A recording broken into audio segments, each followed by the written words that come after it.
A facelift for one of the Toyota bestsellers. This is the Toyota Korola Cross, a very popular compact SUV being built and sold worldwide indeed. And this is also the very first time this one here gets a GR Sport version. We're showing you the normal and the GR Sport version here with Thomas Nautogefühl in 4K, full screen, full length. Let's go. As I said here, GR Sport with the badge and the honeycomb front grille. This looks pretty cool, and also updated front lamps, also now with adaptive high beam, and they're also really stretched quite wide. So it looks actually quite rugged, although it's not that long. See, at 4.46 m or 176 inches, this is of course unchanged. The GR Sport gets a 10mm lower and stiffer suspension, and you can also then have these 19-inch black wheels for the GR Sport. But there are also new 18-inch normal wheels available, for example, rugged wheel arches and this typical Corolla Cross look in the side profile with a nice imprinting here on the top part. So they took the Corolla name because it's a very famous name worldwide, of course, and then made an SUV. But of course, it doesn't have so much to do with the normal Corolla. Technology-wise, of course, they share a lot, but this is a totally standalone model, as you can very obviously see. Front drive or all-wheel drive models are available, soon more to the engines. Towards the rear, also with updates with new tail lamps here, for example. This one here being the HEV model, the built-in hybrid, and as a GR Sport, once again, the high gloss black as a contrast in lower part and a blacked out Toyota logo right here. Also GR Sport interior changes are coming up, but what's counting for all of the Corolla Cross facelift models is that you have an improved sound deadening, so like NVH has been improved. So for example, that less noise from the outside gets to the inside with the sills and so on, and dampening materials at the inside of the doors. And high grades like this one, like the GR Sport, also gets a 3-layer damper like in the dashboard, you know, that the noise is not coming from here to the inside of the cabin. This will be very interesting while driving later on. And here we have the normal facelifted Corolla Cross. Very interesting because first of all, we also have this honeycomb design here in the front grille, but more in the vehicle color, but already looks sporty, although it's not the GR Sport. And here, this was all the way blacked out in the GR Sport, but the normal trim here gets this new daytime running light together with the new sides here. So this looks pretty cool, right? So in a way, as for the illumination side, the non-GR Sport even looks a little bit cooler, doesn't it? Here at the side we have 18-inch wheels, and in the brighter design, or somewhat also here the dual tone scheme. Then here the wheel arches are matte then, so this also then a different look. But overall I think it works very well. Also here with the chrome contrast on the top part, where I have the embossed logo here as well.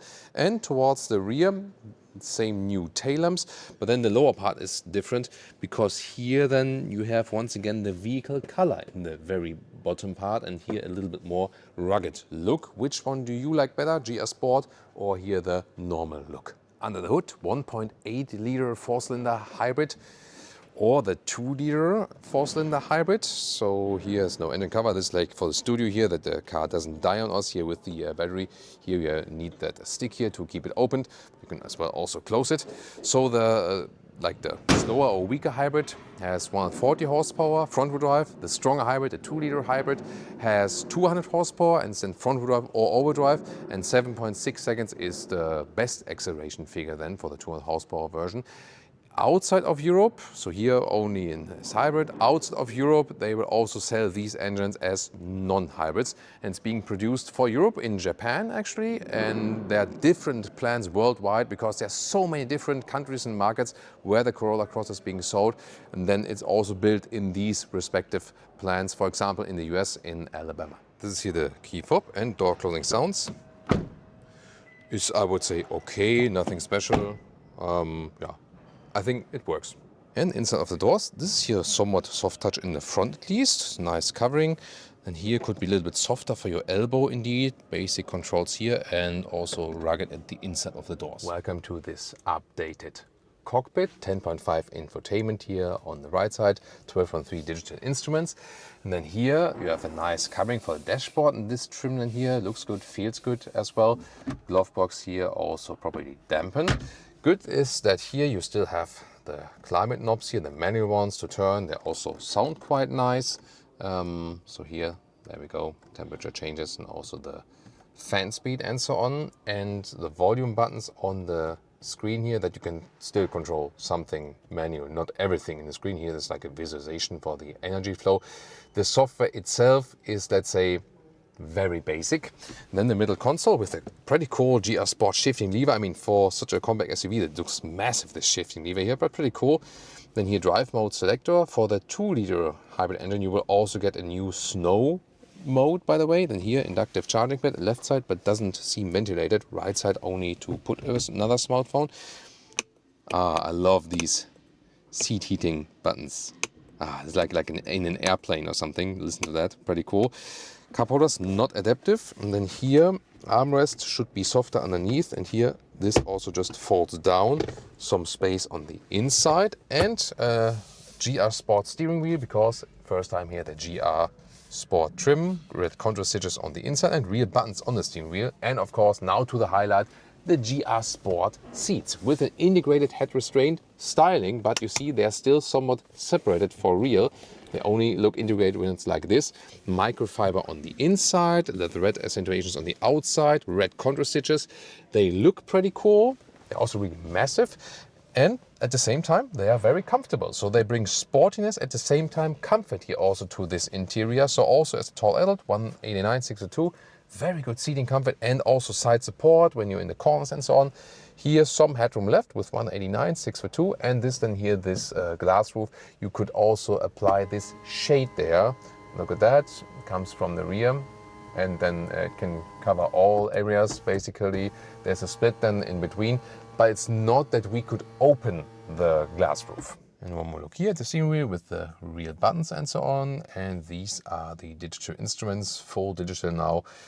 In some countries there might be versions with analog still, but Europe at least gets these digital instruments. Rear seats, yeah, more base rugged materials here throughout the door. However, in the GR Sport version, also rear seats with a nice microfiber insert, and then the leatherette here. Isofix outside each. These are separate clips. You have to remove them and then store them somewhere, however. Then here, for the cup holders, they are not adaptive though. So let's say like a more base quality here. And then you can see here more upright for the cargo position or more laid back. And the space we have here, so for the headroom, this is close with 189, 6'2". This one, the one with the panoramic roof. So here you can see it's a split, but then you can also apply a shade.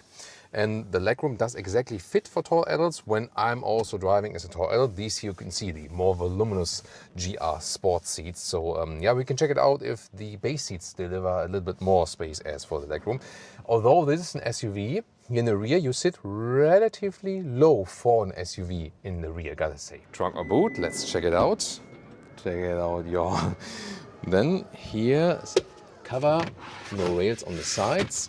And here this one also fits vertically underneath. It's 1 meter or 40 inches in width.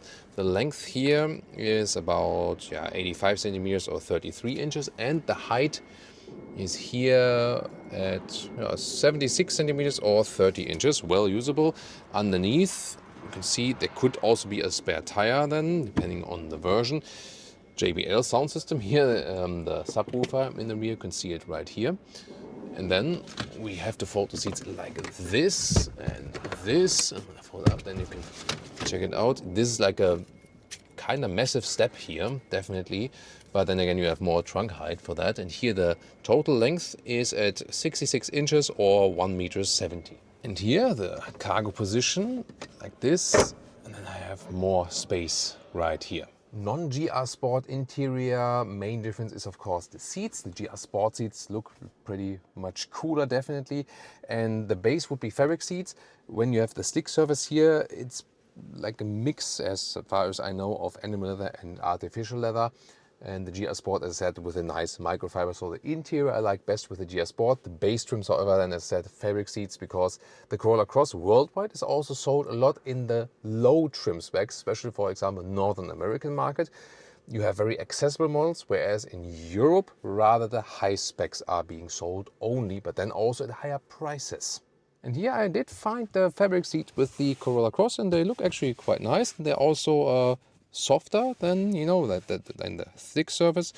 The microfiber seats are also very comfortable. So and they also have, like, let's say, a similar form. So even they have, as a base seat, have a kind of sporty form. So I can also recommend these fabric seats here. So would you go here for the GR Sport version or a normal Corolla Cross? Tell me in the comments. I think from the exterior it works very, very well. Then on the interior, also some nice upgrades. I'm really looking forward to the sound deadening improvements, because one of my criticism points was, yes, Toyota is always with the best reliability as for how the engines hold up and so on. But when you drive them quicker, for example, on German Autobahn, then they tend to be quite loud. So I'm really looking forward if the sound deadening measures now have improved that.